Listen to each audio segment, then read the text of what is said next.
Delete an element from an array.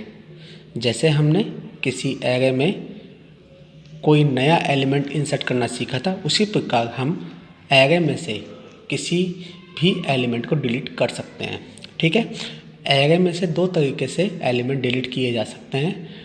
Number 1 according to position, number 2 according to element. जिस position से मैं किसी एक एलिमेंट को डिलीट कर रहा हूँ और या फिर जिस एलिमेंट को मैं डिलीट कर रहा हूँ, दोनों की एल्गोरिथम अलग अलग होती है। बिना एल्गोरिथम में कोई भी प्रॉब्लम का सॉल्यूशन नहीं होता है। इसी प्रकार हम एरे में डिलीशन ऑपरेशंस करेंगे। तो पहला है अपन स्टेप स्टार्ट करते हैं, स्टार्ट, जो हमेशा हम लिखते ही हैं। सेकेंड स्टेप में रीड, यानी कि इनपुट करेंगे एन। एन क्या है? Size of array. ठीक है, now A of N. A of N क्या है?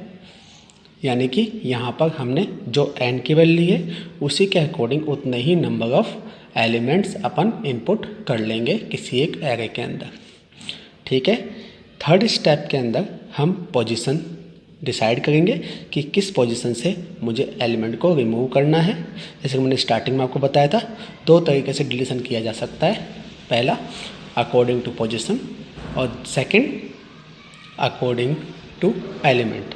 और second is now set position to and i equals to positions. ठीक है, यानी कि आई को अपन किससे स्टार्ट करेंगे? पोजीशन से, क्योंकि पोजीशन से मैं किसी एक एलिमेंट को डिलीट कर रहा हूँ। नाउ फोर्थ स्टेप में repeat step 5 and 6 till n-1। n-1 क्यों है मैं आपको बाद में बताऊंगा। ये इसको मैं n तक भी ले जा सकता था, साइज तक भी ले सकता, लेकिन मैं इसको साइज तक नहीं लेके जाऊंगा, n-1 तक उसको लेके जाऊंगा। क्यों लेके जाऊंगा बताऊंगा आपको। फिफ्थ में मुझे फिफ्थ और सिक्स्थ स्टेप को रिपीट करना है। कब तक?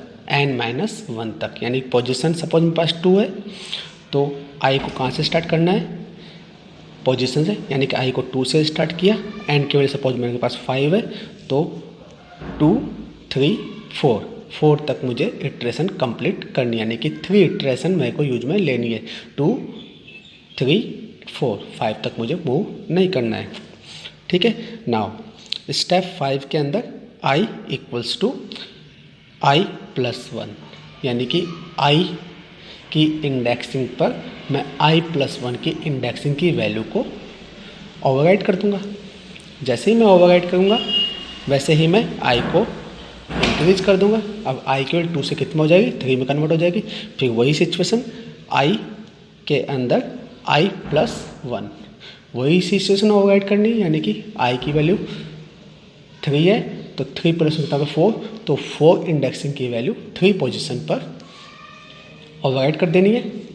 फिर उसके बाद में 6 स्टेप पर इंक्रीज करना है, फिर आ जाएगा 4, तो 4 पर मुझे i+1, 4 + 1 5, तो 5 की वैल्यू मुझे 5 इंडेक्सिंग की वैल्यू ओवरराइट कर देनी। अब आगे मूव करने की जरूरत है क्या? नहीं, आगे कोई एलिमेंट ही नहीं है, इसलिए हमने इसको n-1 तक इसको यूज में लिया था, इस इटरेशन को, इसलिए हमने n तक यूज में नहीं लिया।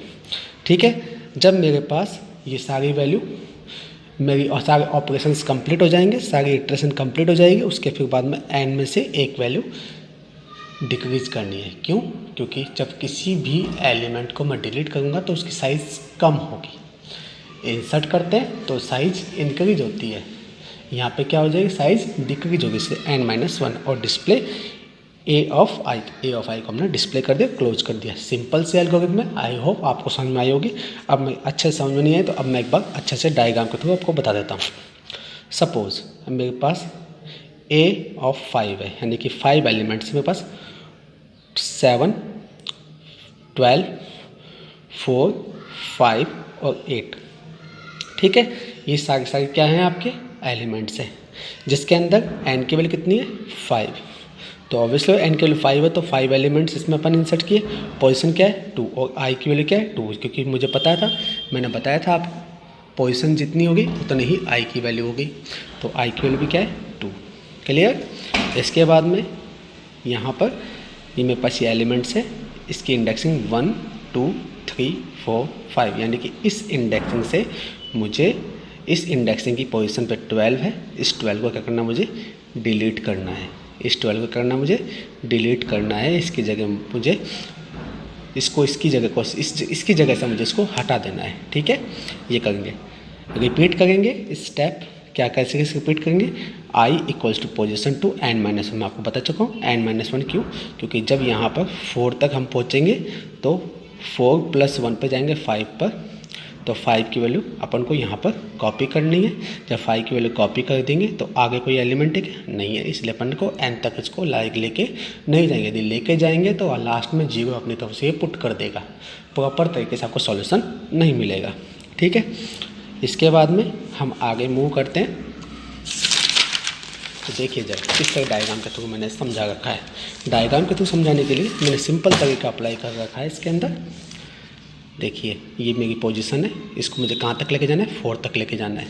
तो पहले स्टेप के अंदर हमने ये एलिमेंट्स लिए जिसके अंदर पोजीशन क्या रखी 2, आई की वैल्यू क्या रखी 2, i + 1 की वैल्यू क्या है 3। तो यानी 3 को i पे डालना है, तो 3 पे क्या है 4, कहाँ डाल देंगे i पर। ठीक है, तो i पर डालेंगे तो 4 यहाँ आ जाएगा, 12 गायब हो गया। ठीक है, स्टेप 2 के अंदर i की वैल्यू पास 3 है क्योंकि i को इंक्रीज करूँगा, और i + 1 क्या है जो 4, तो 4 को क्या डालना है मुझे 3 पर, तो 4 को कहाँ डाल दिया मैंने 3 पे, तो 5 यहाँ पर आ जाएगा। तो यानी कि 4 जो यहाँ पे दिख रहा था अब किसमें 5 में ओवरराइट हो गया। फिर थर्ड स्टेप के अंदर फिर i की वैल्यू क्या हुई मैंने 4, मेरे पास क्या है i की वैल्यू 4, फिर i + 1 की वैल्यू 5, तो 4 पर i + 1 5, यानी कि 8 को यहाँ कॉपी कर दूंगा। कॉपी कर दिया, अभी 2 एलिमेंट एक जैसे आ गए। अब बताइए जगह यहाँ पर 12 को हटाने के बाद में और कोई एलिमेंट हटा क्या, नहीं, लेकिन ये डबल बार आ गया। इसका सॉल्यूशन के लिए 2 बार रिपीट नहीं करना, n-1 कर देंगे तो साइज क्या हो जाएगी 4, और 4 हो जाएगी। तो इसके बाद में 1 2 3 और 4, और ये जो वैल्यू है ये यहाँ से हट जाएगी। अब जाकर देखिए यहाँ पर 1 2 3 4, इस तरह से हमारा पर्टिकुलर 1 एलिमेंट डिलीट हो गया। आई होप आपको समझ में आया होगा। कोई प्रॉब्लम होगी तो आप मुझे बता सकते हैं। Thank you very much.